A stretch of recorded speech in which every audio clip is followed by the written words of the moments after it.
Bom, então podemos começar assim. Boa noite, Alexandre. Antes de mais nada, Boa noite. agradecemos a você, Ana Clara, com toda, já não é nem mais maratona, mas uma ultramaratona nas 17 federadas aí, né, em função do Congresso. E agradecemos você, a sua disponibilidade carinhosa e de compartilhar conosco essa noite muitas de suas reflexões, né, que você vem tendo já ao longo de alguns anos, e estar também nesse momento em relação ao Congresso, quanto isso também vem ampliando suas reflexões, né? Um fio da meada e um telefone sem fio. Dois pontos. Binaridade, não binaridade nas teorias freudianas. Então, entre fios e ecos, o texto de Ana Clara nos convida a retomar Freud não como monumento. Achei isso do seu texto que você vai trazendo dessa forma, mas como um movimento, um pensador atravessado pela escuta do estranho e do inclassificável. Ao recuperar a bissexualidade psíquica e a pulsação não normativa da sexualidade, né, ela desfaz os ruídos do telefone sem fio, que você nos traz essa bela metáfora, que distorcem a teoria e reencontra no fio da meada uma psicanálise viva e investigativa, aberta à diferença, sensível às margens.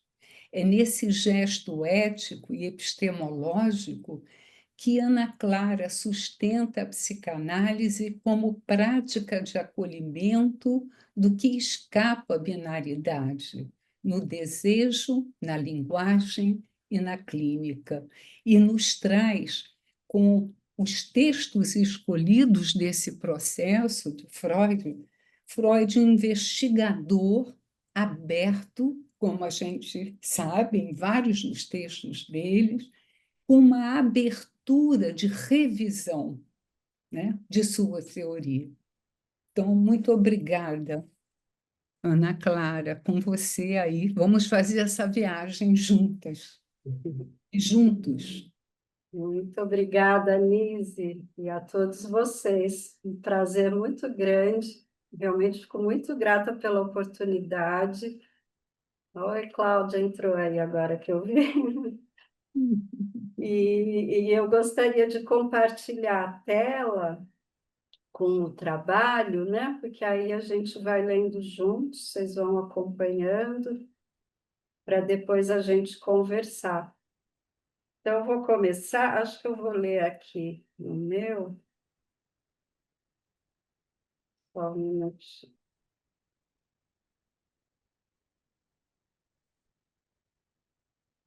Então, vamos lá.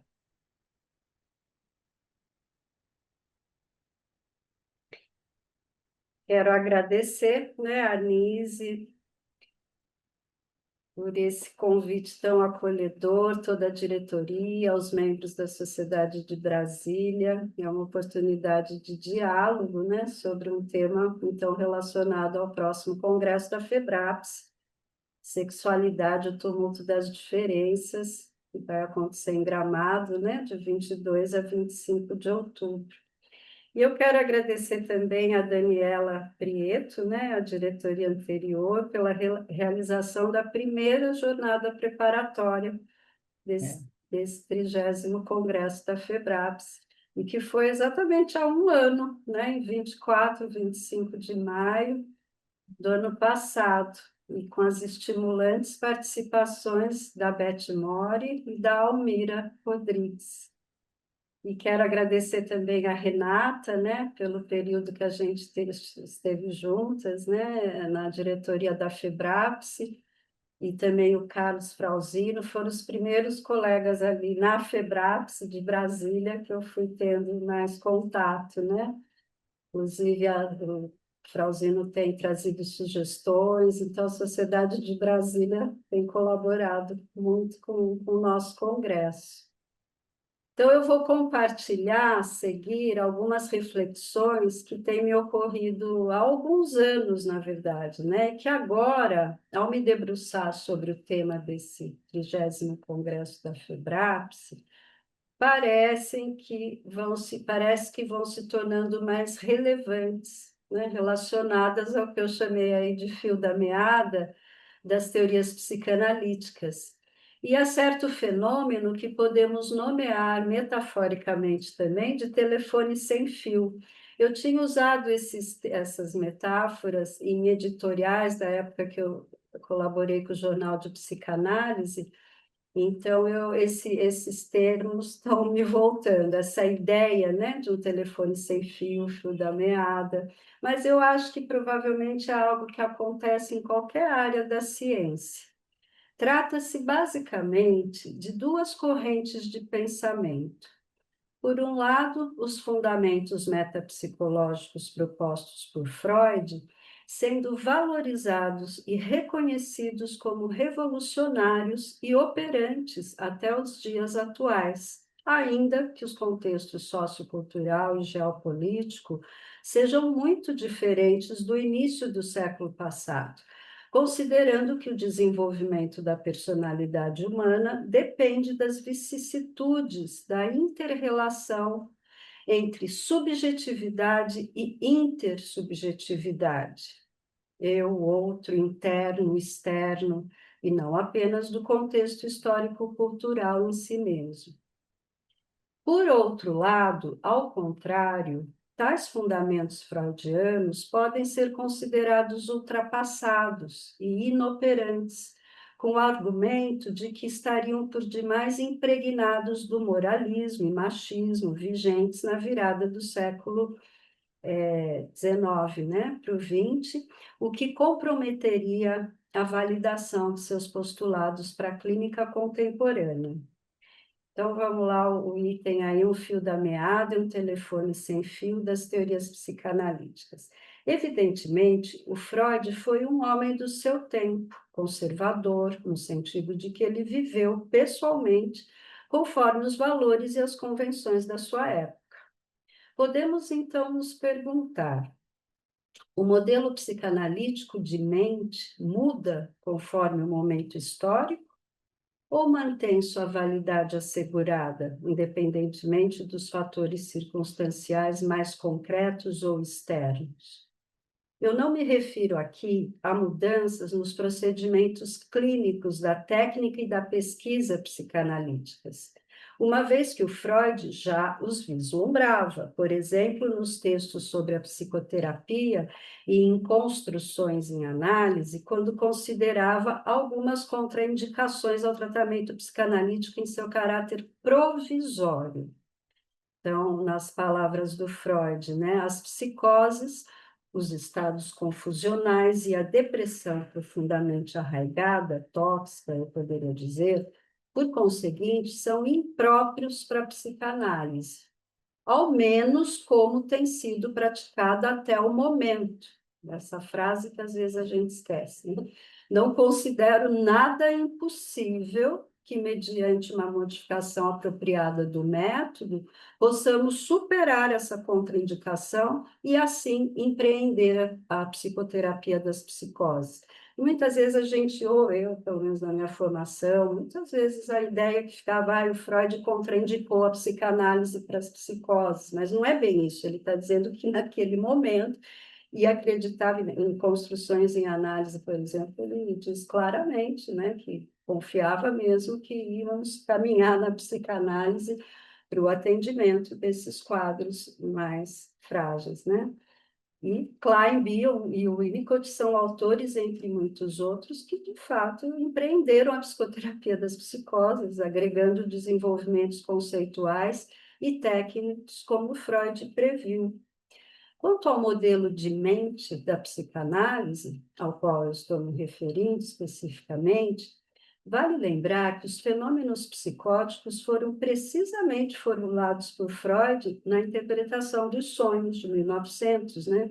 Enquanto manifestações da incapacidade de sonhar, devido a falhas nas funções de ligação de traços minêmicos a elementos simbólicos, que servem principalmente para preservar a homeostase psíquica, né? O equilíbrio, não simplesmente para preservar o sono e realizar desejos, como se costuma enfatizar e até simplificar, né? É necessário observar a complexidade da premissa freudiana sobre a função de realização de desejos dos sonhos, uma vez que a engenhosidade envolvida para atender ao desejo, preservando a consideração por limites da realidade externa, implica que processos psíquicos primários possam ser transformados por processos secundários, equivalentes ao pensar. Nesse modelo de mente, a censura e a resistência ativadas pelo trabalho do sonho, condensação, deslocamento, consideração à representabilidade e elaboração secundária, têm a função principal de guardiãs da saúde mental. A gente ouve muito, né, a ideia, guardião do sono, não, da saúde mental, nas palavras do próprio Freud, né? Ou seja, uma função que transcende o sonhar como mera garantia para o dormir, garantindo essencialmente a diferenciação entre os sistemas inconsciente e pré-consciente consciente, o que não é possível nos estados mentais psicóticos, associados a caminhos traumáticos da psicossexualidade, que inclui diversas zonas erógenas além da genital.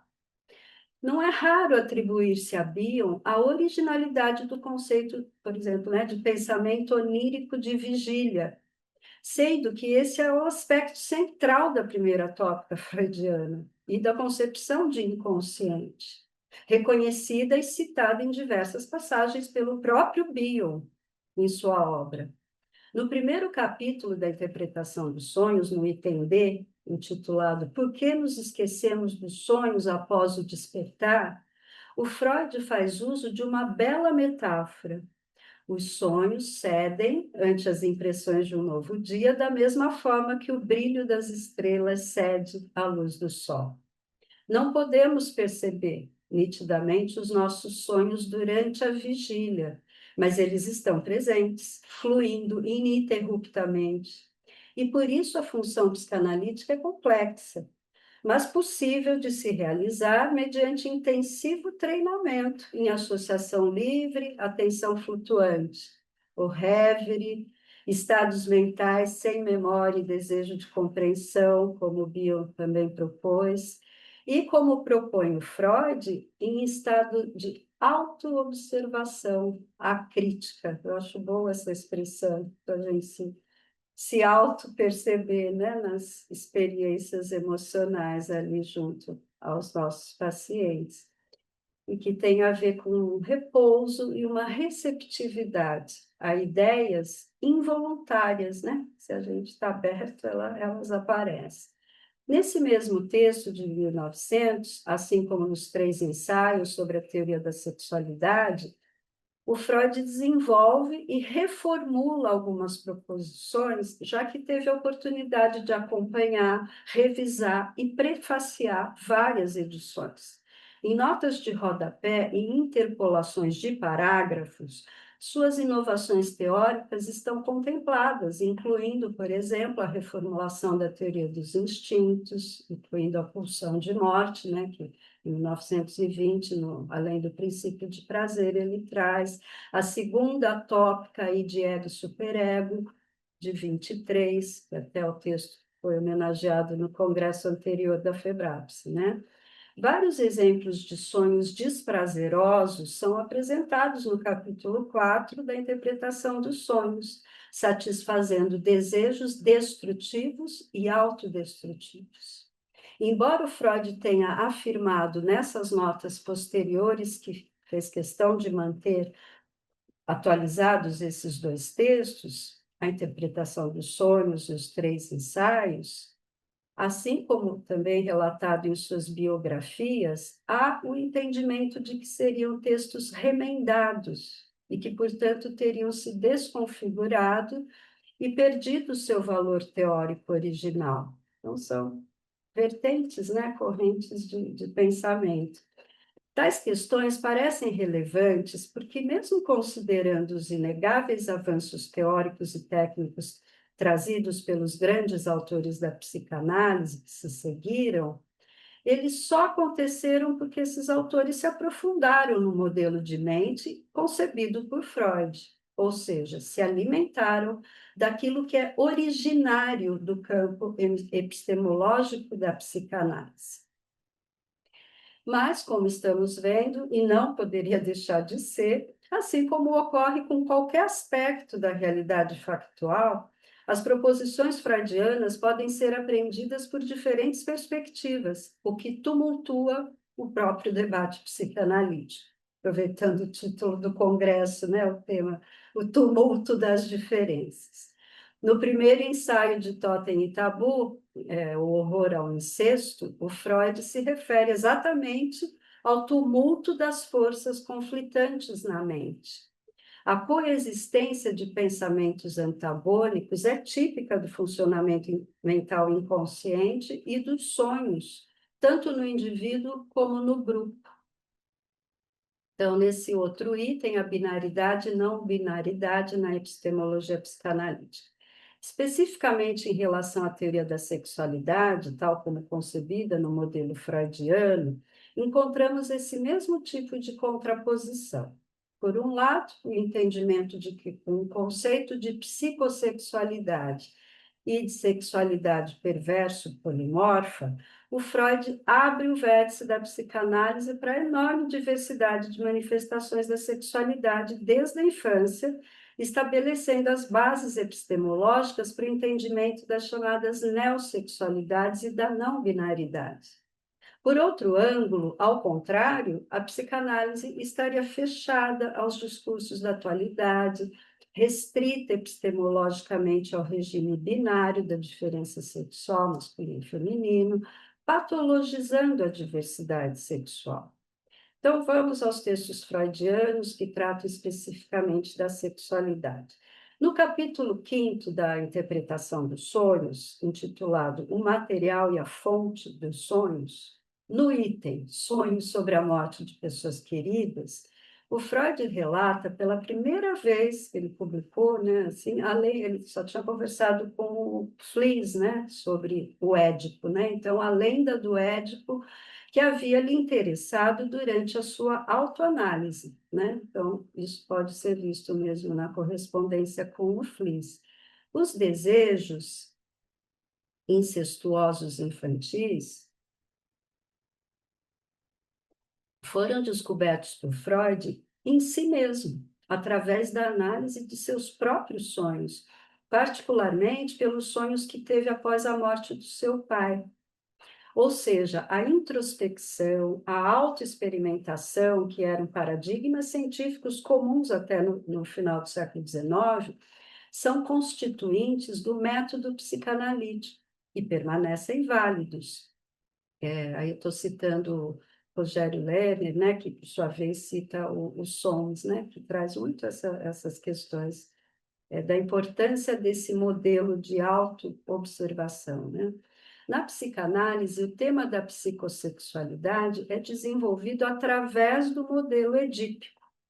No primeiro ensaio dos três ensaios, As Aberrações Sexuais, o Freud parte da premissa da existência de uma pulsão sexual análoga à pulsão de nutrição, a fome. O termo correspondente à fome, no caso da pulsão sexual, é libido. Embora a terminologia soe preconceituosa, né, nesse texto dos três ensaios, desvios, inversão para a homossexualidade, né, etc., Nota-se que o raciocínio investigativo de Freud denuncia o tom moralista do vocabulário da época, no decorrer de todo o texto, como nesta citação. Aí o Freud, introduzamos aqui dois termos. Chamaremos de objeto sexual a pessoa de quem provém a atração sexual e de alvo sexual a ação para a qual a pulsão impele. Assim fazendo, a observação cientificamente esquadrinhada mostrará um grande número de desvios em ambos, o objeto sexual e o alvo sexual. E a relação destes com a suposta norma exige uma investigação minuciosa.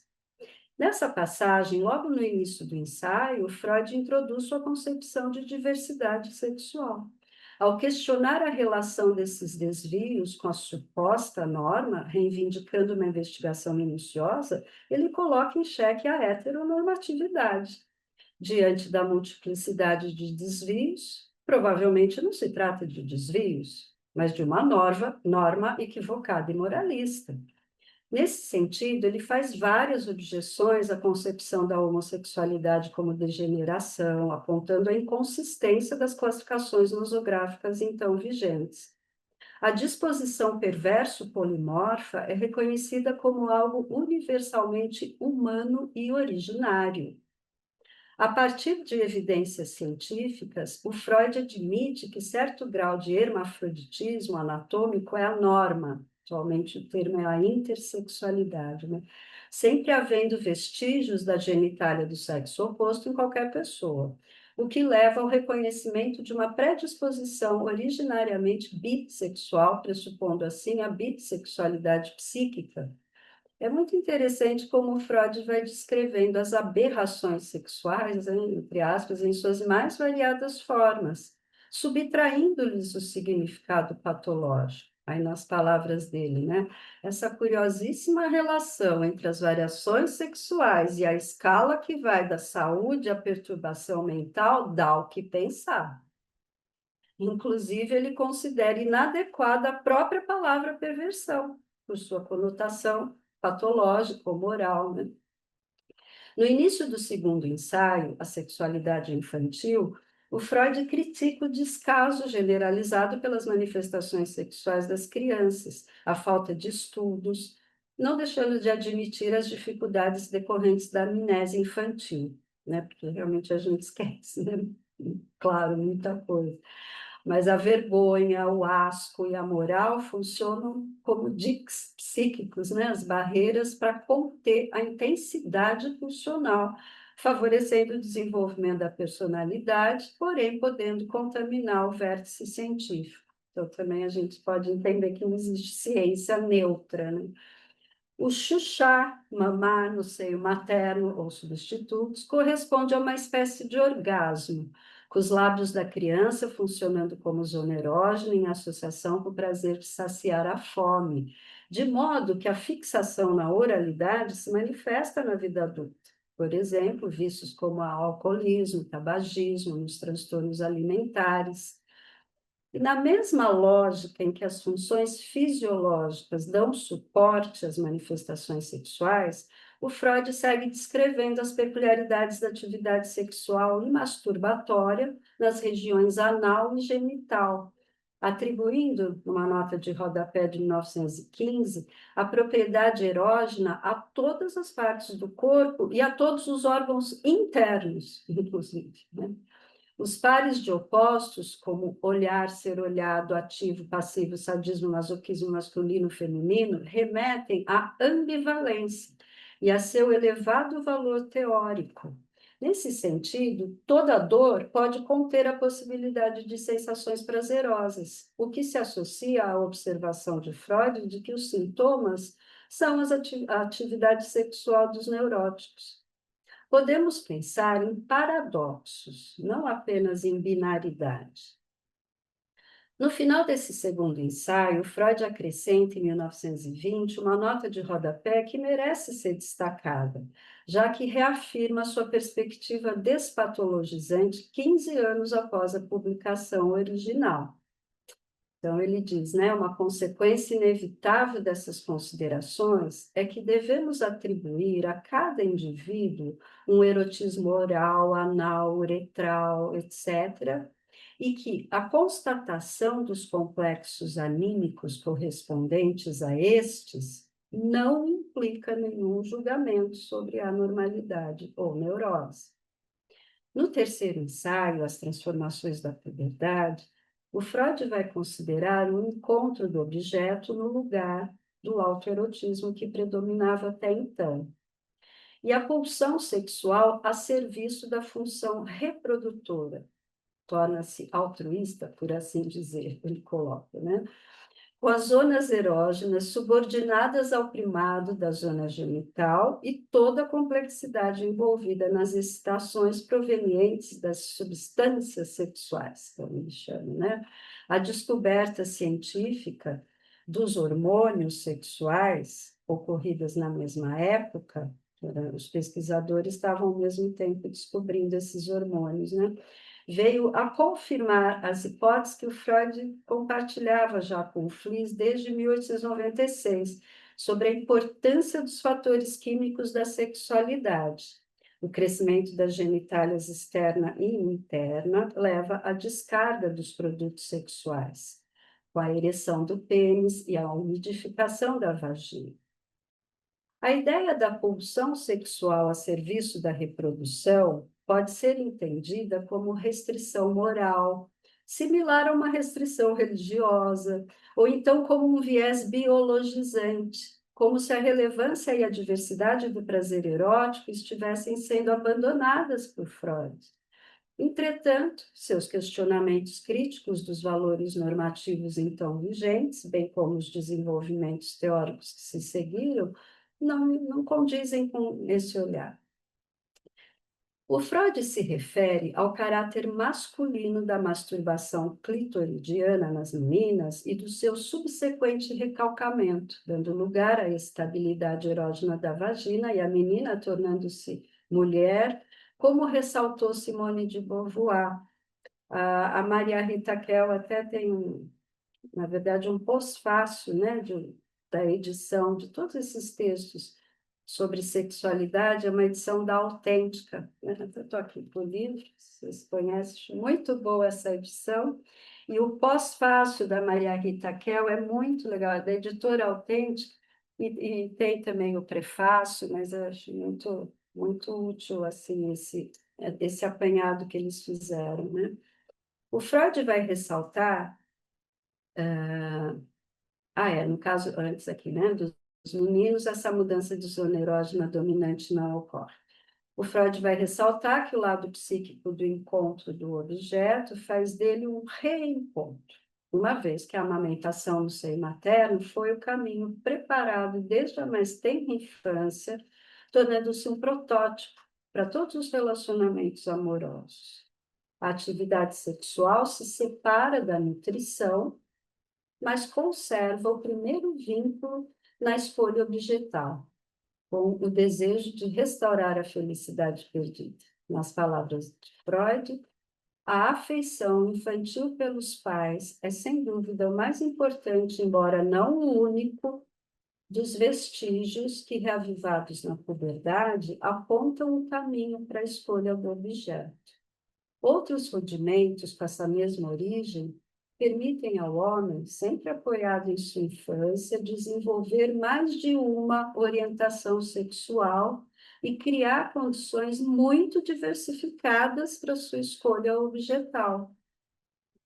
Passando para os desenvolvimentos freudianos da década de 20, em 1923 temos a publicação da Organização Genital Infantil, uma interpolação na teoria da sexualidade, no qual Freud se refere à primazia do falo e sua dimensão simbólica, não é moral ou restrita ao pênis em si, né? Não havendo ainda como a criança conceber a concretude da vagina. E o ego e o id, com a conhecida afirmação de que o ego é, primeiro e acima de tudo, um ego corporal. Não é simplesmente uma entidade de superfície, mas é ele próprio a projeção de uma superfície. Ou seja, o ego deriva das sensações corporais vivenciadas de maneira singular na relação com a mãe ou substituto. Daí a relevância da escuta clínica da singularidade. Sempre muito peculiar, né? Em 1924, no texto A Dissolução do Complexo de Édipo, encontra-se a famosa frase "anatomia é o destino", apontando para a semelhança entre o clitóris e o pênis, coexistindo com a percepção da diferença de tamanho. As consequências psíquicas vão depender da qualidade dos vínculos afetivos na relação com o corpo da criança e sua anatomia. E o destino não necessariamente ficará delimitado ao masculino ou feminino apenas. Em 25, no texto, então, vai ser homenageado, né, nesse congresso da FEBRAPS, algumas consequências psíquicas da distinção anatômica entre os sexos. Freud diferencia as experiências da menina e do menino diante do complexo de castração. O complexo de Édipo das meninas é compreendido como uma formação secundária, sendo que o primeiro passo é a descoberta do pênis, pelo convívio com irmãos ou amiguinhos, e que é sentido como um órgão superior ao clitóris. Configura-se assim a inveja do pênis, no sentido psicanalítico, simbólico, não moral. Até a Maria Rita Kell também menciona essa visão, né? Nesse pós-fácil que eu comentei. Devido à angústia de castração, ao ver pela primeira vez a região genital de uma menina, o menino mostra desinteresse ou rejeição, conceito que vai ser associado ao mecanismo de negação, que, conforme a intensidade, pode vir a se tornar no adulto um mecanismo psicótico de desconsideração pela realidade concreta. É como se a falta de pênis na menina fosse uma confirmação de que a ameaça pode ser efetivada. Já a menina, ao ver o pênis, passa a querer tê-lo, o que constitui o complexo de masculinidade das mulheres, que vai interferir no desenvolvimento no sentido da feminilidade. De acordo com o mesmo fenômeno de rejeição à diferença anatômica, a menina pode recusar não ter um pênis e permanecer convicta de que o possui. Trata-se de uma ferida narcísica cuja cicatriz se manifesta como sentimento de inferioridade. Aqui também não parece se tratar de um viés moral, mas de reações emocionais possíveis diante da diferença anatômica. O desejo de ter um pênis pode ser substituído pelo desejo de ter um filho do pai, tornando-o como objeto de amor e a mãe como rival. A equação simbólica do bebê equivalente ao pênis se instala. Em Sexualidade Feminina, de 1931, Freud dá nova ênfase à ligação pré-edipiana da menina com a mãe e faz uma observação minuciosa do elemento ativo na atitude da menina para com a mãe e na feminilidade em geral, que se associa à censura à mãe por não ter lhe dado pênis. O brincar vai permitir que a menina exerça o papel ativo, sendo a mãe de sua boneca, por exemplo. Nota-se que, na teoria freudiana, o feminino não fica restrito à passividade, como alguns autores sugerem. Na Conferência sobre Feminilidade, de 1933, a antítese ativo e passivo é associada ao fenômeno biológico, em que a célula sexual masculina é ativamente móvel e sai em busca da célula feminina. E esta, o óvulo, é imóvel e espera passivamente, sem juízo de valor ou antagonismos do tipo superior, inferior, melhor, pior. Eu até coloquei uma notinha de rodapé aí, mas depois a gente pode ver se dá tempo, trazendo o modelo do Bion, né? Continente contido, que eu acho que também é muito interessante para a gente pensar como funções, né? Então, não tem essa conotação, né? De um antagonismo do tipo de superioridade e inferioridade. Desprendido de raciocínios classificatórios ou preconceituosos, Nesse texto Feminilidade, Freud evidencia sua apreensão da não-binaridade e da intersexualidade, contribuindo para uma perspectiva psicanalítica essencialmente aberta à diversidade sexual. Então, ele coloca, né, partes do aparelho sexual masculino também aparecem no corpo da mulher, ainda que em estado atrofiado, e vice-versa. Como se um indivíduo não fosse homem ou mulher, mas sempre fosse ambos, simplesmente um pouco mais de um do que do outro. Aquilo que constitui a masculinidade ou a feminilidade é uma característica desconhecida que foge do alcance da anatomia. A anatomia realmente não capturou o pensamento freudiano. As consequências psíquicas da diferença anatômica entre os sexos podem ser tomadas como um modelo das consequências psíquicas de tumulto emocional mediante qualquer diferença na relação eu-não eu, o que merece ser pensado no contexto da relação psicanalítica e também nas relações institucionais entre psicanalistas e em qualquer grupo humano. Obrigada, gente. Era esse o texto. Ah, Esse modelo do Bion é continente contido, né? Ele usa os símbolos, né, da biologia feminino e masculino, remetendo às funções psíquicas de comunicação inconsciente, né? E particularmente a função psicanalítica. Funções pelas quais conteúdos emocionalmente densos ou traumáticos, desprovidos de conexão simbólica, encontram um continente psíquico que os transforma em elementos psíquicos pensáveis, inteligíveis, que é o que ele foi nomeado de função alfa, né? uhum, uhum. Muito obrigada, Ana Clara. Podemos abrir agora a discussão, né? Depois dessa viagem tão instigante e criativa que a Ana Clara nos proporcionou, com diversos momentos de textos, né, sobre a sexualidade que Freud vai trazendo, ampliando, revendo essa plasticidade que muitas vezes, como você trouxe também, não é? Um Freud como é também compreendido como mais fechado, preconceituoso, e aí a gente vê essa amplitude dele, né? Na busca de uma compreensão mais ampla e não moralista. Então, aí a palavra está com vocês. Muito, muito bom acompanhar você nessa viagem. E aí eu acho que eu entendi assim o seu título, né? Como de alguma forma querendo percorrer aí o fio da meada e desfazer alguns mal-entendidos do telefone sem fio, né? Eu E, achei que foi isso que você procurou mostrar.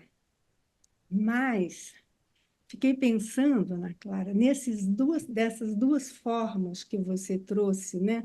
Essa compreensão de um lado e de outro, né? Como que você vê a repercussão na clínica dessas duas formas de entender as concepções freudianas? Posso já ir conversando, né? Pode Uhum. ser. Eu acho assim, Tereza, obrigada até por você trazer essa questão para a gente pensar na clínica, né? O que eu tenho pensado é que nós temos na questão da sexualidade, da psicossexualidade, nós temos aí, assim, que eu considero mesmo um eixo, né? Do que é o modelo da psicanálise de constituição da subjetividade. E quando pode mesmo acontecer de a gente não ter tanta atenção e cuidado com esse caminho que o próprio Freud trouxe, publicou em todos esses textos, pode sim haver um outro entendimento, né, que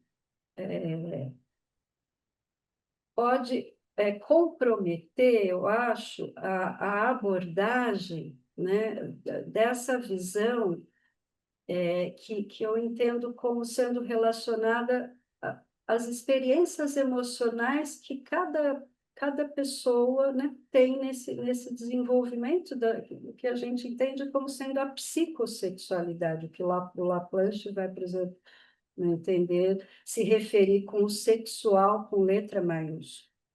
Então, eu acho que o risco que a gente corre é de passar a ter uma escuta assim que desconsidera esse caminho.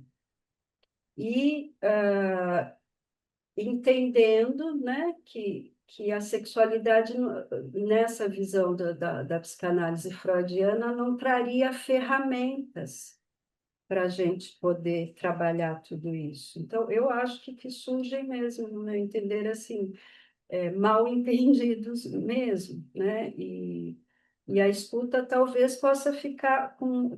Porque eu entendo que existe, de qualquer maneira, como no próprio modelo do Freud, uma grande influência da cultura e do momento cultural histórico. Tanto que ele foi muito crítico. Mas, assim, quando a gente entende por uma certa corrente que a gente nota que está tendo, né, no campo da psicanálise mesmo, uma corrente que entende que o Freud permaneceu no binário, eu acho que daí a gente perde essa visão, né, dessa diversidade que leva a entender que cada ser humano tem um caminho muito singular no seu desenvolvimento. E a gente pode, talvez, ficar com uma perspectiva muito sociológica, que existe como influência na constituição da subjetividade, mas perde-se esse eixo, no meu entender, né, que permite um olhar sempre muito particularizado, independente da condição ou de como a pessoa se apresenta. Sempre vai haver, por esse viés, né, que eu entendo que seja o do Freud, sempre há que se escutar como se constitui aquela personalidade com as suas particularidades. Então, é mais ou menos isso. Eu acho que a gente está correndo esse risco de subestimar essas ferramentas, que esses detalhamentos que podem, né, ficar sendo vistos como algo muito moralista, né, do Freud, a gente pode perder a riqueza que esses detalhamentos podem permitir como modelos para entender o funcionamento emocional. Não sei, Tereza, se deu para entender ou se você quer complementar. Vamos ver se alguém ajuda a gente. Oi? Como? Vamos ouvir se outras pessoas podem nos ajudar a avançar, não é? Isso. Então, enquanto a gente está na espera, Olha, cadê? Ana, eu achei muito interessante a pergunta que você faz, né? Se o modelo psicanalítico de mente construído por Freud, né? Se ele muda, se ele permanece, né? Então, assim, eu entendo o modelo psicanalítico dele, né? Principalmente como a segunda tópica, tá? Esse conflito das instâncias, né? O desejo, a pulsão, a repressão, os sintomas. Então, me parece que, claro que não, que isso está aí, né? Isso é um modelo de mente. Agora, eu penso que como é interessante a gente se debruçar sobre outros modelos de mente que foram sendo construídos nesse mais de um século, né? Então, por exemplo, Lacan constrói outros modelos, né? Outro modelo de meio. O Lacan, o Winnicott, o Beer, o Laplanche, o Green, eles todos trazem outros elementos de, né? Como o foco, como eles estão pensando essa esse funcionamento psíquico, né? Então, eu acho que isso é muito rico da gente, né, incorporar. E sempre nas nossas discussões, a Ana via esse lado, né? O que que permanece? E eu sempre via, olha, né, o que que expande, o que que é acrescentado. Então, não tem que desconsiderar, né? São expansões que, como você mesma fala, a partir de uma construção inicial, primeira de Freud, né? Então, acho que isso está posto e eu acho uma pena a gente não ter mais oportunidade de ver na formação esses diferentes modelos, né, ou focos de constituição do psiquismo, porque tem diferenças interessantes, né? Bom, agora, a outra questão que eu acho que é rico para a gente pensar é que Freud constrói esse, essa interpretação, né? Vamos dizer assim, desse psiquismo feminino e masculino, né? Ele constrói a partir do tempo dele, da época dele. Então, acho que hoje ele está um pouco, né, vou dizer assim, defasado, entre aspas, né?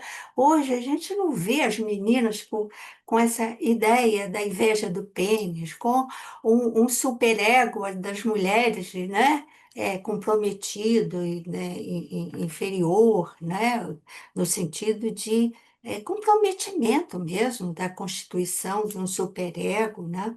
E outros elementos que ele trouxe para interpretar aquele, aquele modo de funcionamento do feminino e do masculino naquele tempo, né?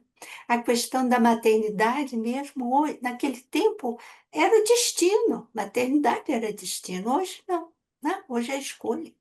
E sem contar que tinha diversos tipos de maternidade também, não é? Maternidades por banco de sêmen, maternidade por, enfim, por barrigas solidárias. Quer dizer, a ciência e a tecnologia colocam novos elementos que trazem repercussão para o psíquico, né? E se eu não me lembro, se eu não estou enganado, Freud fala em um momento que ele diz assim, que ele espera que as descobertas né, que hoje a gente chama de neurociência, que pudessem confirmar as descobertas dele, ou seja, né, podiam confirmar, podiam também questionar. Então, acho que hoje a neurociência, como as mudanças, né, socioeconômicas, trazem outros elementos para a gente, né, repensar algumas questões. Mas muitos parabéns, foi um investimento bacana que você fez. Obrigada, Almira. Aliás, eu quero agradecer muito a Almira, porque nessa trajetória toda aí na Febrapse, né? Foi muito legal depois da jornada preparatória, que a primeira foi, né, em Brasília. Aí eu conheci a Almira nessa jornada, achei muito, muito instrutivo o texto dela. Felizmente vai para o livro da Febrapse, dos trabalhos apresentados nas jornadas. E aí a Daniela Prieto me sugeriu e convidou até mais ou menos, né, porque eu não conhecia tanto a Almira, a participar dos seminários dela, né, e que estavam então abertos. Nossa, eu fiquei muito feliz, viu, Almira, e participei. E foi muito interessante porque, mais ou menos simultaneamente, eu participei de um outro curso também em Recife, tudo online, lógico, com o Alírio, né? E foi muito curioso, porque aí uma outra perspectiva, né? Assim, até mais ou menos com essas questões que eu estou procurando sintetizar aqui, né?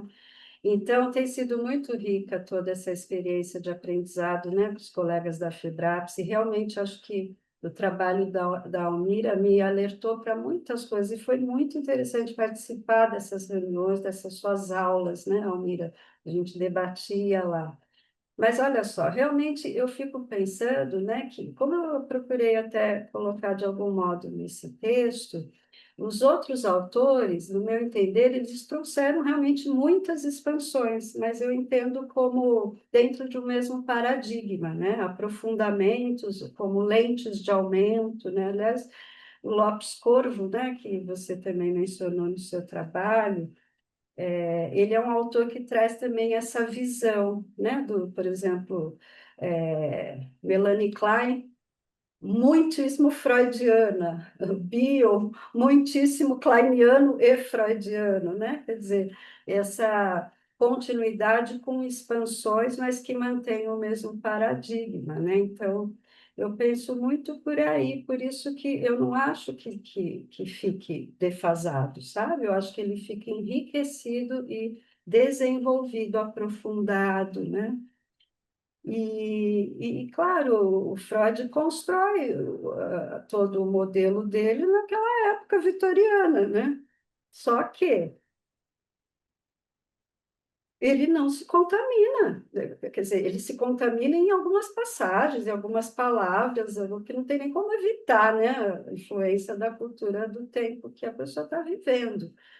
Mas a psicanálise revolucionou, né? A questão da sexualidade toda, ele virou do avesso, ele trouxe, né?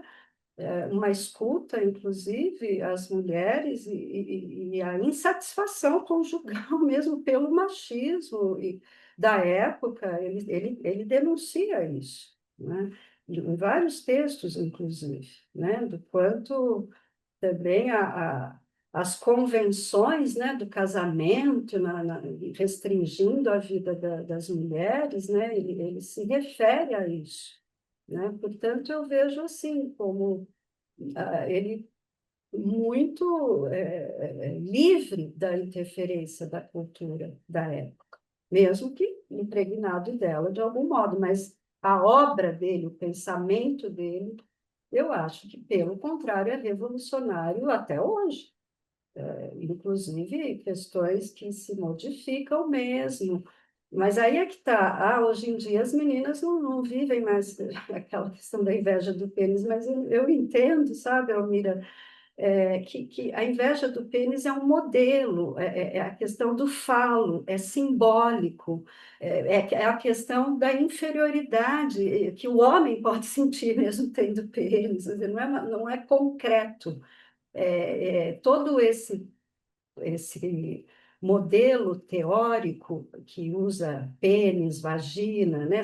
Por isso que acho que cabe muito o entendimento do Bion, como o Bion pôde formular e propor pensar, né? Que acho que o Bion traz do Freud exatamente essa dimensão que não é a do concreto, do pênis em si, né? Mas das questões que envolvem o símbolo fálico, né?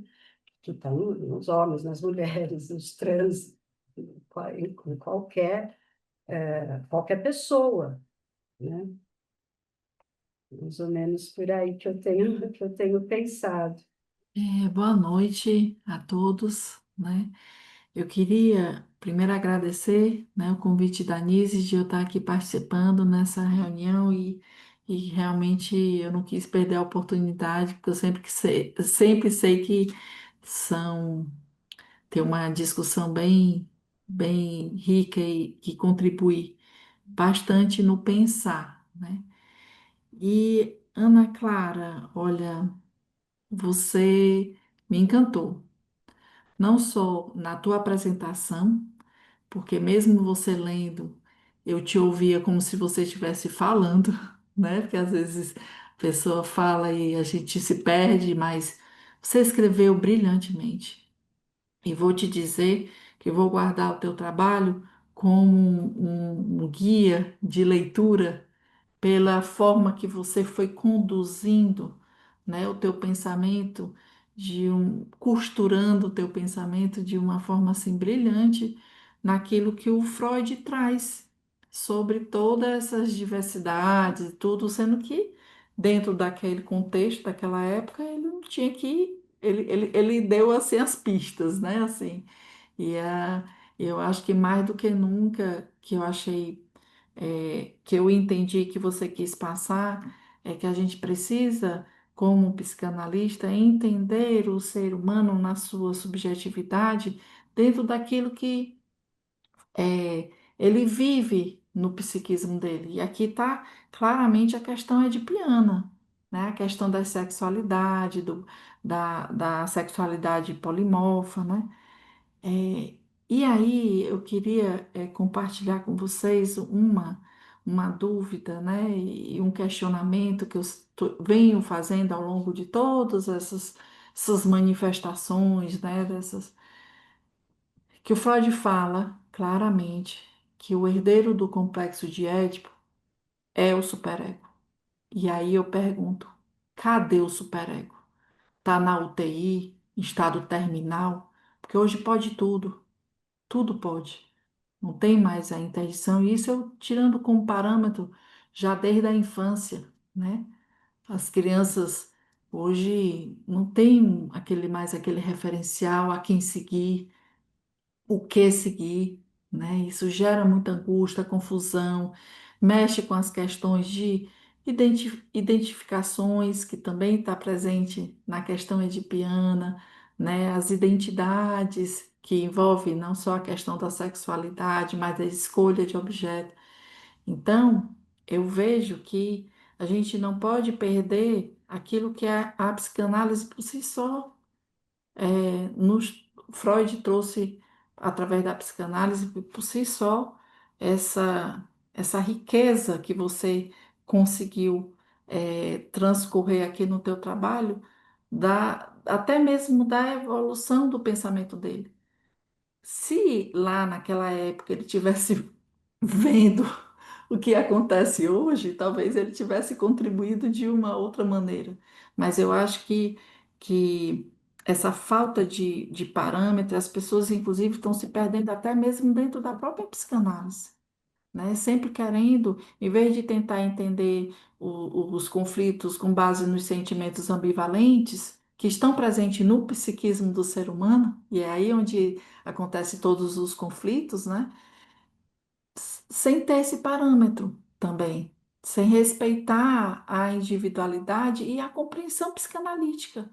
Querendo, inclusive, eu vejo conflitos entre os próprios psicanalistas querendo ter razão e desconsiderando o ser humano, que é a mente do funcionamento. Então, assim, se uma pessoa não se acha mulher, homem, não, eu acho que isso é o mínimo.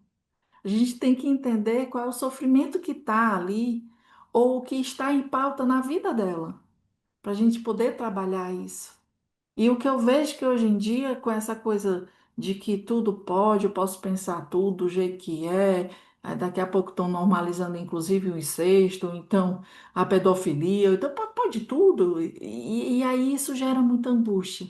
Então, assim, eu penso que nesse fio da meada, o telefone está sem fio e a internet não está funcionando, né? Porque as pessoas não estão conseguindo se comunicar de uma forma em que se haja uma compreensão daquela pessoa que está ali diante de você, trazendo as angústias delas, as incertezas, os preconceitos, né? E que expressa muito das aflições que a gente vive hoje em dia em relação a tudo, né? E o que está em pauta hoje é esse bebê reborn, então tem que, né, pedir autorização no SUS para o médico atender, tem que pedir. É uma loucura, assim, parece-se uma psicose social completamente desenfreada. Aí eu pergunto, cadê o superego? Tá na UTI, já morreu, mataram. O que foi que aconteceu com o pobre do superego? Porque quem é que vai ser o herdeiro do complexo de Édipo? Na circunstância que está. É isso que eu queria contribuir com esses questionamentos que me fazem gerar até ter muitas dúvidas e incertezas e que eu busco através. E eu achei brilhante essa tua apresentação, porque você tá aí, Freud tá aí, tá vivo, mas até o pobre do Freud estão querendo matar. Então, assim, sabe? Muito obrigada. E eu fiquei muito feliz com a tua apresentação. Obrigada, Micheline, pela sua intervenção. Aí, Ana Cláudia, você quer fazer algum comentário? Eu quero agradecer muito a Micheline e fico muito contente que pôde ser útil, né, esse texto para você.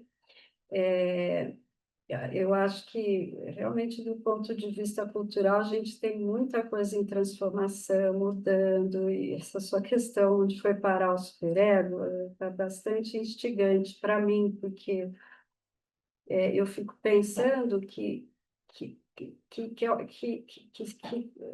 não tem como escapar de ter superego, né? Mas que ele vai se configurando com novas imposições, vamos dizer assim, e a gente pode sempre identificar, eu acho, elementos que sufocam o ego, o eu, o ser verdadeiro, self, como o Winnicott diria, né? O Winnicott, então, traz essa ideia, né, do verdadeiro self, né, sendo mesmo sufocado, oprimido, como o Freud estava lá trazendo no modelo dele, né? Mas eu acho, Micheline, que essa escuta da singularidade, né, permite que na clínica psicanalítica a gente possa aprofundar essas questões. Acho que a dimensão social também exige muito trabalho do psicanalista, mas aí é uma outra dimensão. A Almira estava trazendo, eu acho importantíssimo que aconteça essa abertura para a interdisciplinaridade. Aliás, é a proposta do nosso congresso com uma nova modalidade, que inclusive foi fortemente sugerida na Assembleia de Delegados, que é a do diálogo interdisciplinar, que nós vamos ter vários nesse congresso de Gramado. Mas aí é que está, né? Acho que a gente tem que tomar cuidado, porque a interdisciplinaridade, às vezes a gente pode também, sabe, deixar o nosso eixo principal, e aí não vejo como bem interdisciplinaridade, mas como a gente emprestando muito outras epistemologias em detrimento da nossa, sabe? Eu acho que isso compromete até a nossa identidade científica, clínica, e que eu acho, claro que é um, é um viés, não só meu, tem muitos também colegas que têm essa. Por isso que eu falo em correntes de pensamento, em vertentes, né? Porque por esse ângulo que eu estou vendo, realmente é muito importante que a gente possa reconhecer que, na essência do método da psicanálise, encontra-se essa não padronização, não tem, por isso que eu até achei legal que deu certo. Foi até a sugestão da design lá, o fundo da imagem da logomarca do Congresso da FEBRAPS é uma impressão digital, sabe? Acho que ela até sugeriu e coincidiu, porque quando eu vi, eu falei, nossa, esse é o melhor fundo que poderia ter, porque ela nem pensou na correlação com o tema do Congresso, mas encaixou muito bem, porque a impressão da singularidade, né, a impressão digital é isso, inclusive do ponto de vista físico, desde a vida intrauterina, né? É assim mesmo, e eu acho uma boa representação da subjetividade, né, que a gente está pensando aqui. Obrigada, Ana Clara. É isso. Vamos aí tecendo fios, né, nesse diálogo. Muito bom. Acho que contempla, como você disse, não, Ana Clara, são vertentes, mas que podem ser dialogadas, né? É E, necessário, porque é e natural não, que tenha, né? e não encapsuladas, né? Então, essa Só mais uma coisa. Não, que a Micheline falou bem do telefone sem fio, agora que eu estou associando, eu já tinha passado isso, mas eu estou mais com a metáfora do telefone antigo, né?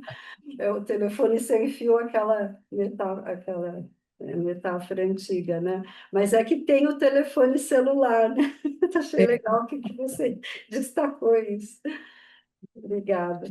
Então, eu queria mais colocar uma questão, não sei se tem resposta, para mim ainda não tem, mas até a Almira colocou, a Micheline me traz essa questão do superego, e se eu me estender um pouco, vocês beliscam aí, dá um sinalzinho, mas eu estava pensando assim, há questões do Freud que são inovadoras, eu concordo muito com você, traz assim uma atualidade impressionante, né? E existem algumas coisas do tipo variantes e invariantes nessas falas dele. Uma das coisas que é invariante é a questão da pulsão, né? Ela busca objetos e dependendo do que está disponível, ela busca o que está disponível. Quer dizer, mudou o tempo, mudou o alvo, né? A mudança da própria simbolização que a mulher faz, o homem faz, eu com inveja da mulher, Micheline, e assim vai, né? É, essas variantes e invariantes, inevitavelmente, uma outra coisa que é invariante é a deriva da formação da nossa mente, né? A criança ela vai à deriva e vai formando o que o social, em parte, determina e o que a liberdade também vai determinando, né? E há um confronto, né, entre o social e o individual, o biológico e o simbólico. Há esse confronto. Então, esse fenômeno da deriva, que é pessoal, particular, individual e, ao mesmo tempo, a deriva social, que cada grupo vai se direcionando a valores absurdos, outros coerentes, outro conhecimento científico, outro conhe... o grupo também é muito distinto e vai se desenvolvendo ou evoluindo, em alguma medida, com a questão da humanização, ele vai evoluindo, às vezes, e exigindo, né, das crianças, inclusive, que são frutos desse grupo, vai, e isso forma, né, essa tensão forma um superego e que inibe muito dos impulsos que, para se viver junto, devem ser inibidos, né? A agressividade extrema, um sadismo extremo, um narcisismo extremo. Então, no fundo, o social ele se organiciza, em certa medida, na mente. Não é só simbólico. Tem uma organização, entenderam? Uma organização do que é social. A grande pergunta que eu vejo nos meus grupos que não é grupo que eu vivo, né, na cidade, com distinções religiosas e tudo mais, e que a gente não consegue responder, é que deve se tratar a questão da diversidade sexual na emergência do que ela aparece e com a humanização do que aparece, ou deve se tratar impondo a cada grupo que ele já desde o início, não coloque sua preferência. Né? Por exemplo, uma mãe que diz: O que você quer ser, criança? Eu quero ser menino. Então, seja o que você quiser, isso tem dado, como a Micheline falou, tem dado doença, porque não dá a identidade do grupo, deixa a criança à deriva escolher. Isso está acontecendo na agressividade, isso está acontecendo na liberdade de ficar na internet e acha-se na internet uma coisa que não se achava antes no grupo. que é uma permissividade, você consegue ser serial killer e achar apoio na internet, acha seu grupo. E isso é uma deriva, né? Botar fogo em gente para ver como ela pula é uma criatividade extrema, né?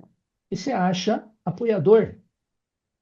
Então, a minha pergunta é essa: o que que a gente faz? Condena grupos que vão tendo valores à deriva e a gente estimula, como grupo, não necessariamente como psicanalista, mas como grupo, a gente estimula a diversidade aberta, né? A gente estimula que cada pessoa, então, com a liberdade da pulsão, vá pedir para o SUS atender a boneca. Isso eu estou em dúvida, né? Queria ouvir um pouco de vocês, o que que a gente faz com isso, porque eu estou sem saber.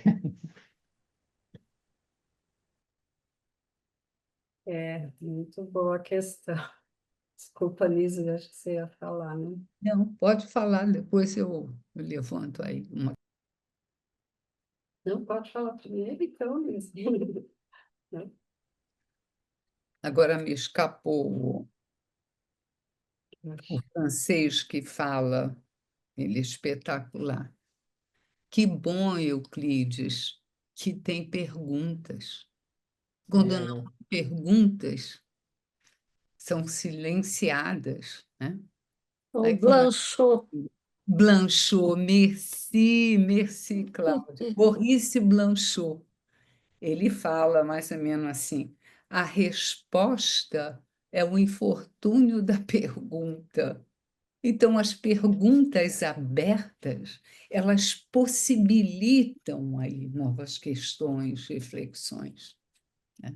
Então, muito obrigada pela essa pergunta que desde o início você disse, eu não tenho resposta, mas está aí em processo, né? E perguntas importantes. Era isso, né, Clara? Não, a Obrigada, gente, Cláudia. acho que Euclides, eu quero agradecer também muito o seu comentário, viu? Muito obrigada. E a pergunta que a gente, né, tem que também tem que deixar em aberto mesmo muita coisa, mas acho que você trouxe uma dica muito importante, uma concepção muito importante que está né, na essência da psicanálise, que é a questão da pulsão, né? Ela é permanente, ela é inerente, ela é de dentro, né, do ser humano o tempo todo, e a gente pode e deve considerar mesmo a pulsão de morte, né, que está sempre também alinhada mesclada com a pulsão de vida. Né? Então, até a Almira havia comentado sobre, né, a primeira tópica, depois veio a segunda, mas eu vejo até a segunda tópica muito presente já na primeira, incipiente ali, né, quando Freud traz a questão da instância censurada, né, e a instância da censura, né? Então, tem esses elementos que vão sendo mesmo presentes, né? Eu acho, assim, eu entendo como dimensões que nós, até o momento, pelo menos, podemos entender como atemporais, quer dizer, ainda se vê, né, essa contraposição. Agora a gente está vendo, né? Eu ouço muitos relatos, eu não tenho essa clínica com crianças, tive no começo da minha carreira, mas depois deixei, mas tenho ouvido de colegas, né, a experiência de pais que se sentem, vamos dizer, fóbicos em relação a serem vistos como homofóbicos ou transfóbicos. Então, eles se entende? Até, Micheline, é um tipo, é um conteúdo superegóico que fica um imperativo que a pessoa tem que ser a favor do filho ter aquela escolha, mas sem muita condição de pensamento, de lidar com as situações que vão surgindo, que realmente são muito desafiadoras. E aí parece que a medicina vai também tendendo a soluções muito concretas, né? E aí né, fica né, protocolos muito superficiais e imediatistas para solucionar as questões com hormônios, com cirurgias, não é? Então é delicado tudo isso, porque tratar disso também pode levar a um entendimento que seria uma visão preconceituosa, né? É super complexo, não? Tudo isso, muito complexo. Longe de mim querer ter respostas para tudo isso. Não dá mesmo, né, Euclides? Sem dúvida. Cláudio, Sim, Então, Ana Clara, eu estou muito curiosa com esse congresso. Acho que foi um tema maravilhoso aí que você escolheram, que os diretores científicos, né, com a diretoria da FEBRAPS escolheu. É um tema que é ousado, claro, sempre, mas assim muito necessário, né? Que eu acredito que seja um dos temas mais cruciais para o nosso debate atual, né? Para nós psicanalistas podemos contemplar essas demandas, né, que chegam à clínica e no debate interdisciplinar, que daqui a pouco eu vou falar disso, que vocês né, já introduziram, e você e a Almira. Mas eu acho que dentro das duas correntes que você apresenta, de linha de pensamento e tudo, são várias as leituras de Freud, né? As leituras dentro dessas dos que seguem mais a metapsicologia e tentam interpretar ali, e a leitura daqueles que problematizam e contestam, né, a obra e os pressupostos aí de Freud. E, assim, essas várias leituras, a meu ver, elas acontecem porque realmente Freud trouxe várias incertezas e ambiguidades, né, na obra, né? Foi um vai e vem, né? Essa área da sexualidade a gente vê isso o tempo todo, é só pensar na quantidade de notas de rodapé que ele coloca ali nos três ensaios, né? Depois de quase 20 anos, ainda tinha nota ali, né? Então, não há outro modo também. Então, acho que não há outro modo de fazer essas leituras senão problematizar. E, mais ainda, fazer uma leitura de Freud é sempre. Freud tem que ser lido dentro do contexto histórico-cultural, como você fala no início do seu texto, né? Eu acho que isso é um consenso, talvez, pelo menos entre os que estudam. Aliás, eu acho que não é bem tão consenso, porque há aqueles que ainda leem muito Freud ao pé da letra, o que ele escreveu lá em 1905, sem entender de uma maneira historicizada ali, e, claro, dentro do homem do seu tempo que Freud era. Mas aí é que está a minha questão, né? Como é que a gente. Você já começou a responder isso anteriormente aí com, acho que com Euclides, mas como que a gente pode estabelecer um diálogo mais rico, profícuo, com outras áreas do saber que estão discutindo também processos de subjetivação, as subjetividades, e aí tem todo o nosso cenário, nosso universo aí das formas de expressão da sexualidade e tudo mais. A Almira fala muito disso sempre, de vez em quando a gente conversa sobre isso. Como é que a gente pode cuidar de, de ter um ganho, né, e de poder produzir uma troca nessa interdisciplinaridade, né? Acho que um exemplo bom aqui para a gente é a questão dos estudos de gênero. A gente tem linguagem diferente, claro, são áreas que são distintas, né? Então, as linguagens serão diferentes, mas como é que a gente pode não unificar um discurso, porque isso não é possível, mas nos fazermos entender e podermos também assimilar o que eles trazem, tentando se comunicar em alguma linguagem possível, né? Por exemplo, a questão da diferença sexual, que é um tema muito polêmico aí nos nas produções psicanalíticas contemporâneas, né? Como é que a gente vai ver a diferença sexual? Ainda vai ver como a diferença sexual que Freud traz como o caminho para a nossa subjetivação, né? Porque tem uma leitura metapsicológica, o caminho para a nossa subjetivação. A gente vai ver como a diferença dos sexos partindo da anatomia, ou a diferença sexual, ela pode ser entendida como um vértice, até a Letícia Fiorini, ela usa muito isso, né? E outros autores também, um dos vértices da diferença, dos processos de diferenciação. E o Laplanche, é, ele resgata o Freud, eu acho, nesse sentido, que é quando ele fala do sexual. Então, a diferença sexual como a diferenciação é, do eu e do não eu, né? Como vocês também trouxeram aí hoje no debate já. É, então, assim, nosso objeto de estudo é a subjetividade, né? Eu acho isso sempre muito instigante. Um outro tema, só para ir finalizando, um outro conceito aí também, que eu acho que é muito polêmico hoje, que está em vários dos debates psicanalíticos, quando a gente vai falar de função materna e função paterna, e as propostas de a gente eliminar isso. Isso é até uma conversa minha com a Almira também. É, o que a gente vai colocar para não restringir aos modelos da família nuclear, né? Que aí a gente já vai partindo para essa concepção também binária e tudo mais, e esse um modelo mais patriarcal.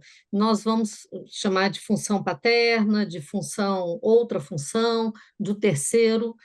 Assim, eu não sei, eu não imagino ser possível unificar esse discurso, mas acho que a gente precisa ir desenvolvendo modos de se comunicar melhor, porque se a gente tira a ideia de função paterna, em que sentido? Assim, a gente vai eliminar uma presença ou o objeto pai ali? Não é isso, né? O pai está aí, ele existe, ele sempre existiu.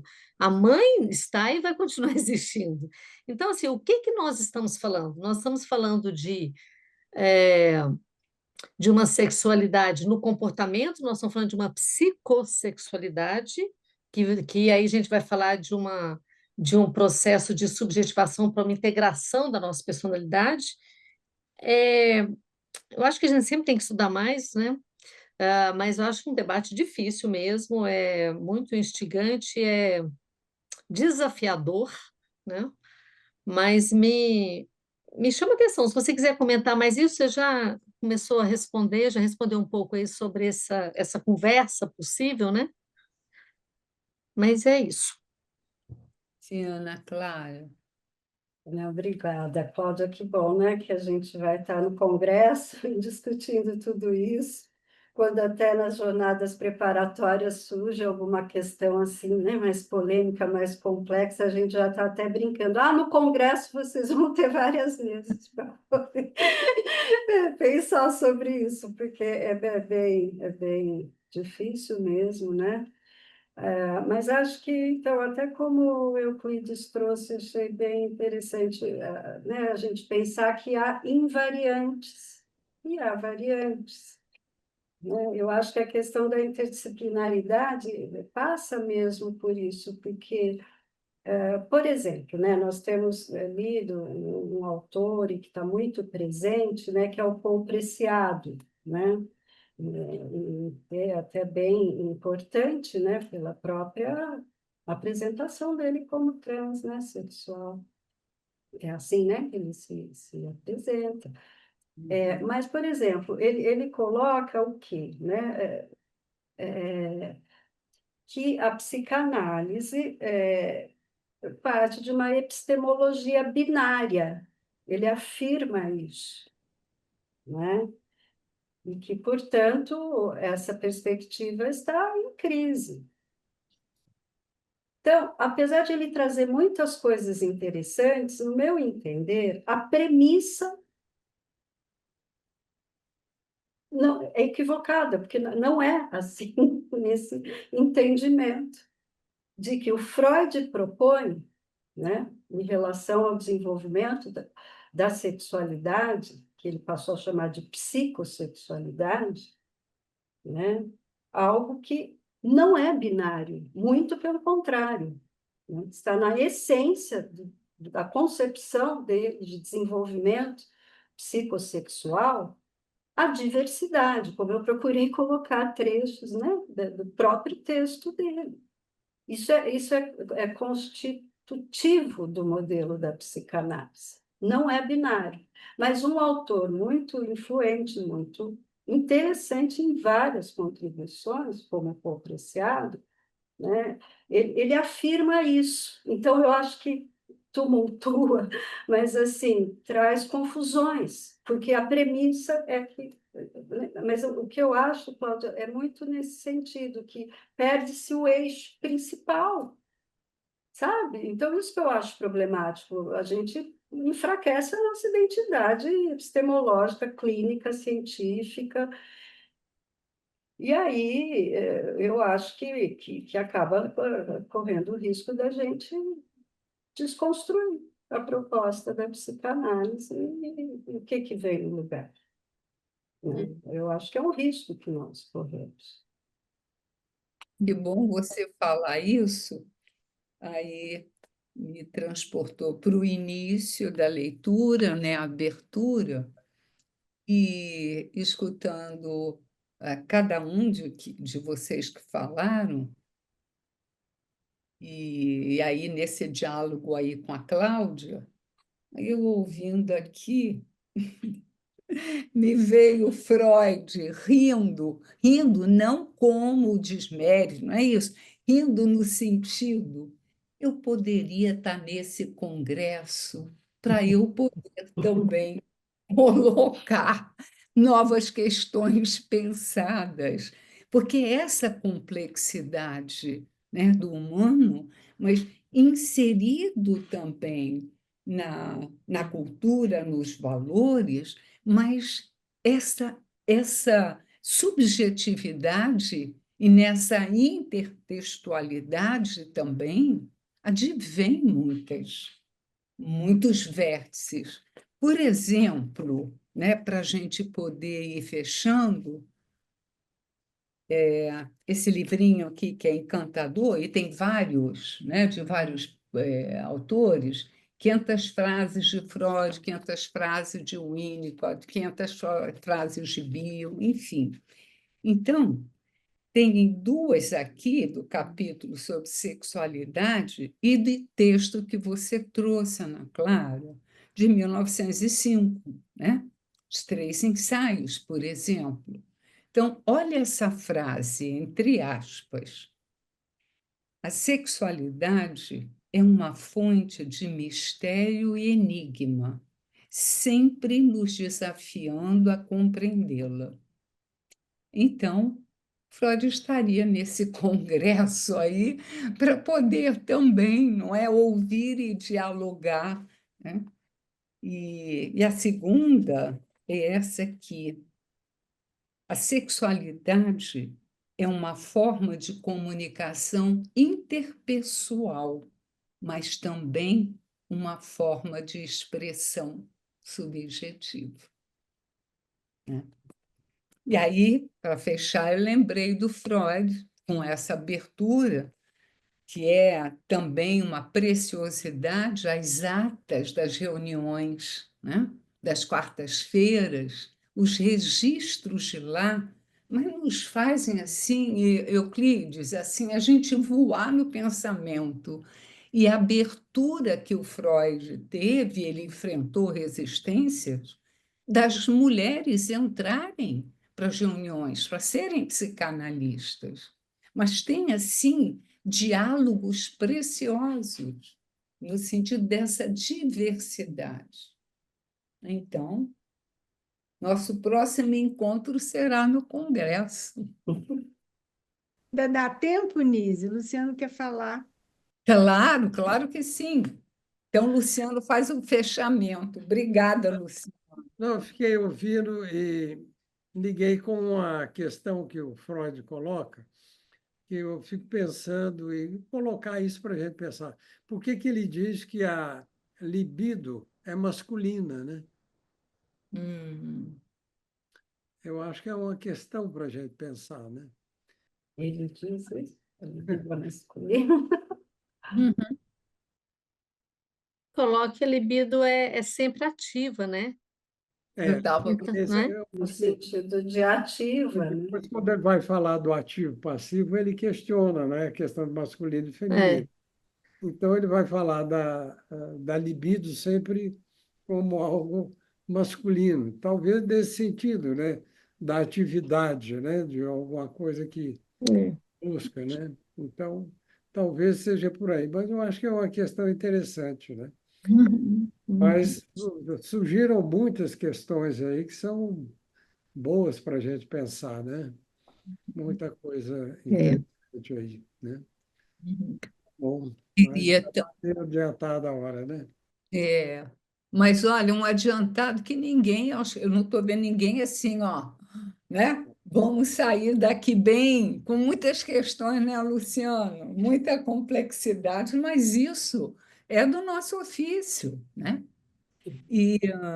E aí eu queria também, Ana, porque aí na confusão, acho que a Ana Clara conhece, mas a Ana é a nossa atual presidente aqui da sociedade, Ana Clara, está aqui. Ah, Você quer falar alguma coisa, Ana, para fechar?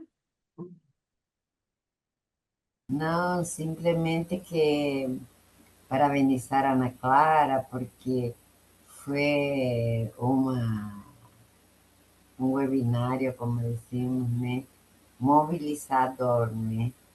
Principalmente porque estamos agora com esse congresso, né, o tema do congresso, e penso que vai ser muito bom, porque é uma área que precisa ser precisamos de intercâmbio, porque estamos todos perdidos. A gente tem teorias, a gente tem eh, saberes, autores, mas também a gente não conhece, não consegue ler todos, né? Eu tenho lido a Paul Preciado, eu tenho lido outros autores, né? E o que acontece? Na hora que aparece alguém na nossa sala de análise e nos convoca, né, a colocar em prática isso que a gente também não tem claro. Então, eu vejo muito essa questão de que é uma área que temos muito para conversar entre nós, como disse Ana Clara. Eu concordo com a interdisciplinaridade, mas é uma área que tem que ser muito bem conversada entre nós também, porque aparecem os pacientes, né? A gente pensa que não, quando quer ver, está dentro da sala de análise. Já passei por essa experiência, então estou... a gente precisa ir deixando a coisa mais clara possível dentro de si mesmo, né? Então, me mobilizou muitas coisas. E eu li o texto antes da sessão, apesar de abrir o e-mail num horário já bem adiantado, falei, não, mas eu preciso ler antes. Parabéns, Ana Clara, ajuda muito, que às vezes a gente não sabe por onde começar a pesquisar. Você fez uma excelente pesquisa, né? Colocou muito material ali para contribuir com a gente, nos lugares em que você está falando disso.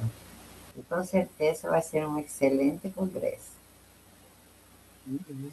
Mar. Obrigada. Você já está tendo, né, Ana Clara, um avant-première nessa ultramaratona de ir visitando cada federada 17, lá. Não é, tipo, lá. Mas aí, agora, para fechar Posso mesmo, colocar mais uma coisinha? Posso colocar? pode, uma coisinha Eu pode. também. Ah, A Cláudia falou função materna, função materna. As duas funções, né? Eu penso que são conceitos muito ricos, interessantes, que a gente não vincular exatamente função paterna, a questão do pai, propriamente, do homem, né? Ou a função materna, não exatamente a mulher. Aí eu acho que é alguma coisa perfeitamente válida e que ajuda a pensar, né? Se a gente não grudar uma coisa na outra, né? Função paterna ao pai, né? E função materna não. Mas como função, né? Como algo que abre para o simbólico, né? Para a abstração, para abstrair. Né? É isso. O que eu queria acrescentar, Ana Clara, que teu trabalho me trouxe, é a questão que a gente fala muito da parte psicótica, da parte não psicótica da personalidade, com Bian aprendemos nisso, né? Mas me vem assim com uma coisa, a parte masculina e a parte feminina da personalidade de cada um de nós. Porque desde o momento da concepção, a gente tem o cromossomo Y, que é a parte feminina de nossa personalidade, com o cromossomo Y do pai, que seria a parte masculina, porque é um X que está vindo de um homem. E os homens também. Eles têm o Y do pai e o X da mãe. Então, todos nós temos a parte masculina e a parte feminina. Não tem como desconhecer isso. Porque a anatomia, não estou falando da anatomia, estou falando da própria biologia. A nossa parte masculina e a nossa parte feminina. Eu sinto que eu tenho as duas coisas. Que bom. Por mim, porque me despertou isso. Eu falei assim, nossa, eu vou pensar mais na minha parte masculina e na minha parte feminina. Porque é para ser trabalhado. Também me veio isso com a questão que eu falei da clínica, né? O paciente fala muito da parte feminina, porque lhe causa estranheza ao ser anatomicamente um homem. E a parte masculina, aonde que está dele? Porque ele tem também a parte masculina. Nise, Ana, Ó, precisamos fechar. Oi, oi. só, Oi, só Pedro. pediu para falar, eu estava aqui quietinha. nós temos na diretoria Me pede científica para falar. que às vezes essas reuniões elas trazem tantas questões e eu estou vendo acontecer aqui, né? Quantas ideias, quantas questões e a gente tem pensado numa forma de um espaço que a gente pudesse continuar trabalhando o que ficou, não é? Nos estimulando. Então, só para contar para vocês que nós estamos com essa ideia, né? E quem sabe de uma próxima vez a gente já pode anunciar que esse espaço venha a existir, né? Para que a gente continue aí criativamente adiante. Que bom, Tereza. Obrigada que você levantou essa questão, né? Que a gente já vem pensando. Já E esse coloca a sementinha. O é, apoio da e esse encontro, especialmente esse encontro, Ana Clara, você levantou e avivou, não é, Tereza? Ativou, quem mais que está aí? Enfim, avivou essa nossa proposta, porque a gente vai sair daqui com muitas questões a pensar, com muitas questões em aberto. Foi essa noite que você nos proporcionou. Muito obrigada. E aí, o que a Ana falou, eu lembrei desse livrinho, que é um livrinho mágico do Luiz Cláudio Figueiredo, A Mente do Analista. É uma joinha. Então, o segundo capítulo são textos curtos, mas de uma riqueza imensa. A mente desse coitado, esse coitado somos nós, né? Psicanalistas. E o último capítulo Ser Psicanalista, um ofício meio doido, que Bion também traz e outras questões. Mas é o nosso ofício, complexo, mas imensamente criativo e gratificante, como aquele título do Ogden, né? Salvar vidas não vividas. Se a gente tiver algum por cento em poder estar junto e essa pessoa se redescobrir na sua autenticidade, na sua potencialidade, ai, é, é um belo presente. Então, muito obrigada. E a forma como eu posso, talvez, demonstrar, talvez de todos nós, estou te incluindo, Euclides, olha, para te agradecer assim, ó, peraí, tem outro aqui que não quer. Isso. Aí, ó, agora foi. Muito obrigada. Uma Eu que boa agradeço muitíssimo, muito obrigada, gente. Obrigada mesmo. Eu também vou continuar aqui pensando em umas coisas que vocês me ajudaram a abrir aqui mais questões. Obrigada mesmo, viu, Nise, Ana, Vera, obrigada. muito obrigada a todos vocês, viu? É até o nosso encontro no Congresso, né? Estaremos lá continuando com esses assuntos tão difíceis, mas tão instigantes, que a gente precisa mesmo pensar, né? Obrigada. Boa Obrigada, noite a viu? todos. Tchau, tchau. Obrigada. Boa noite, obrigada. Boa noite. Obrigado, obrigado.